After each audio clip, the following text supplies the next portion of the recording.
Bonjour à tous, bienvenue dans cette nouvelle vidéo où je vais parler aujourd'hui d'un sujet peu abordé sur ma chaîne YouTube, c'est de la colocation. Voilà, on va parler de colocation, je vais vous donner mon avis, les avantages, les inconvénients, on va parler fiscalité, on va parler bail, on va parler un petit peu, voilà, on va dégrossir le sujet, je vous donne mon avis très précis, à tout de suite.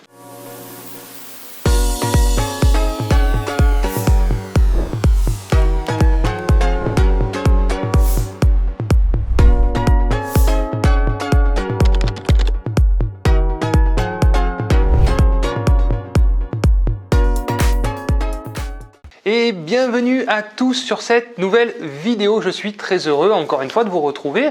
On lâche pas 2 vidéos par semaine, on continue. Merci à tous ceux qui m'encouragent. Pardon, parce que ça me demande quand même du travail. Il y a pas mal de préparation, plus les tournages, plus les montages, etc. Donc merci à tous ceux qui m'encouragent à continuer. C'est grâce à vos messages et tout ça que ça me donne la force et l'envie de continuer. Donc merci à tous. Si vous n'avez pas encore téléchargé la checklist, je vous invite à rentrer votre mail dans le lien en dessous et vous aurez mon dossier bancaire ultra complet, une checklist de visite et aussi tous les arguments de négociation. Voilà, j'en arrête là, on passe tout de suite au sujet qui vous intéresse. Alors on va parler de colocation, donc la colocation ça concerne qui déjà? Ça va concerner, on a l'impression que ça concerne que des étudiants, il y a des trucs qui volent. Mais pas que, ça concerne aussi beaucoup des jeunes actifs maintenant qui étaient finalement en colocation pendant leur vie étudiante et qui aiment bien pas se retrouver seuls. Il y a beaucoup de postes, on voit les gens se déplacent, etc. Maintenant sont mutés un petit peu pour des missions plus ou moins longues. Et donc ils aiment bien pas se retrouver seuls dans un endroit où ils ne connaissent pas. Donc on voit dans la colocation beaucoup de jeunes actifs qui arrivent et qui sont intéressés par ce type de location. Et la colocation s'élargit de plus en plus puisque maintenant on arrive sur aussi alors je ne vais pas dire des personnes âgées, mais des personnes de 50-70 ans qui ont envie aussi de partager des moments aussi avec d'autres personnes et plus se sentir isolé. Voilà. Donc on a tout ce nouveau dynamisme qui arrive avec la colocation avec des spécialités plus ou moins différentes. Donc on a des colocations seniors qui marchent très bien, des mélanges seniors-jeunes.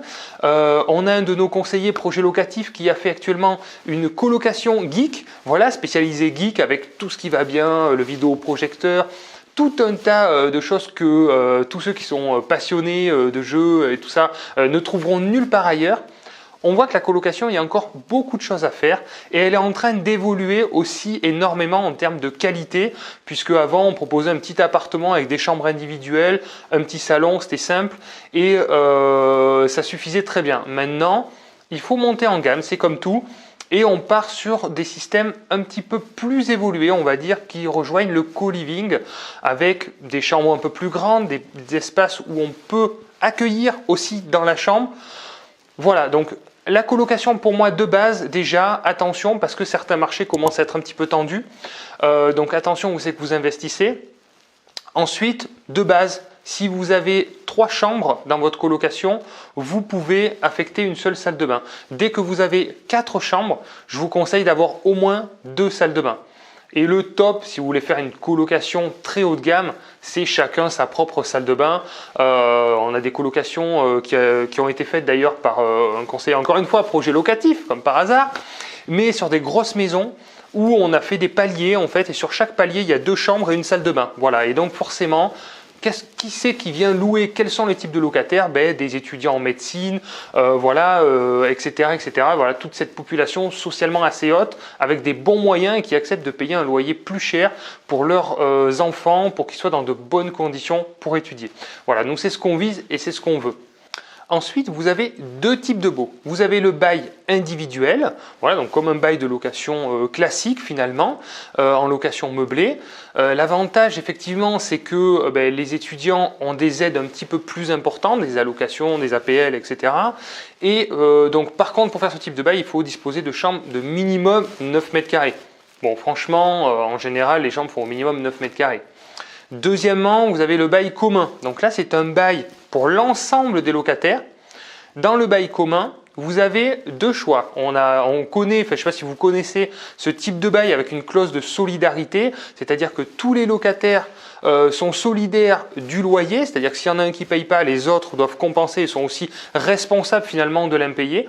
Mais on peut faire aussi un bail commun sans clause de solidarité. Voilà, c'est tout à fait possible. Ça, c'est un bail qui est utilisé aussi. Je vous invite à regarder le règlement de copropriété si vous voulez faire de la colocation, parce que suivant les règlements, vous allez avoir certaines interdictions, comme la location de chambres privées, par exemple. Si vous avez ce type d'indication, effectivement, vous allez devoir ruser un petit peu et faire des baux collectifs. Voilà, alors avec ou sans clause de solidarité. Vous avez l'info maintenant, à vous de choisir. Autre avantage que je trouve très intéressant avec la colocation, c'est la dilution du risque, puisque vous allez avoir plusieurs locataires pour un seul lot. Donc c'est un petit peu comme un petit immeuble en fait. Un immeuble, vous avez plusieurs logements. Là, vous avez plusieurs locataires pour un seul lot. Donc logiquement, si vous avez un locataire qui ne paye pas, vous avez les autres loyers qui continuent à tomber. Donc là, pour nous, investisseurs, c'est quelque chose qui est intéressant. Ça dilue le risque, c'est un point positif. Ensuite, ce qui se passe, c'est que les colocations sont souvent réalisées sur des secteurs où le prix au mètre carré est assez cher, sur les secteurs un petit peu tendus, ce qui permet de booster la rentabilité parce que sur des grandes villes et des secteurs des villes dynamiques, on a du mal à trouver, c'est vrai, des rentabilités intéressantes. Donc la colocation, elle permet ça, elle permet de trouver des biens qui vont être en différentiel positif avec des bonnes rentabilités. Et d'avoir une revente aussi quand même qui va être intéressante parce qu'en général c'est des grands appartements, ça peut être des maisons et en cas de revente ça peut tout à fait correspondre à des acheteurs de résidence principale. Donc ça c'est vraiment cool parce que nous en tant qu'investisseurs on est souvent, quand on achète un immeuble par exemple, on est en concurrence avec des investisseurs et à la revente c'est pareil, on ne peut pas revendre à tout le monde au marché classique de résidence principale. Alors que là on peut revendre sur le marché de la résidence principale. Et effectivement, ça fait monter les prix et donc il y a une éventuelle plus-value aussi à faire au moment de la revente. Point très important et essentiel que vous attendez tous, c'est le statut fiscal. Pour faire de la colocation, on fait souvent de la colocation meublée, on peut faire de la colocation nue, mais je ne vois pas trop l'intérêt. Donc la colocation meublée peut être réalisée avec le statut LMNP. Donc si vous n'avez pas vu la vidéo sur le LMNP, je vous invite à la voir sur ma chaîne. Je vous détaille vraiment tous les avantages du LMNP, mais ce statut est vraiment très avantageux et il va vous permettre de déduire énormément de charges, donc les frais de notaire, les frais d'agence, les meubles et bien sûr faire de l'amortissement, ce qui n'est pas possible en location nue. Donc le statut aussi est également très avantageux. Alors, vous allez me dire, mais il n'y a que des avantages. Bon, on arrive aux inconvénients. L'inconvénient pour moi de la colocation, alors à titre perso, je n'en fais pas, je n'en ai pas, mon secteur ne s'y prête pas, mais évidemment avec le réseau projet locatif, on fait énormément de projets et beaucoup de projets de colocation. On commence à avoir du recul un petit peu sur ce qui se passe, les avantages, les inconvénients, un petit peu de l'ensemble des façons d'investir dans l'immobilier, on va dire des modes d'exploitation. L'inconvénient, moi que je trouve à la colocation, c'est qu'il va falloir y mettre un petit peu plus d'énergie. Parce que vous allez avoir plusieurs locataires à gérer d'un seul coup, donc peut-être un peu plus de turnover, un peu plus d'attention à y mettre plutôt que de la location nue. Mais ça, je vous l'ai toujours dit, vous voulez faire de la location meublée, ça va vous demander un petit peu plus de sollicitation, plus de rentabilité, plus d'efforts, ça va avec, c'est le prix à payer. Mais après tout, c'est cool parce que on a un choix à faire. Au début, on veut peut-être plus de rentabilité et mettre plus d'efforts. Et puis après, plus on avance et plus on veut de la passivité, plus on veut de la tranquillité pour continuer à développer du capital et un patrimoine plus important. Voilà. Merci d'avoir regardé cette vidéo. Dites-nous dans les commentaires si vous avez une expérience sur la colocation. Ça m'intéresse. Faites-nous partager votre expérience. Est-ce que ça se passe bien?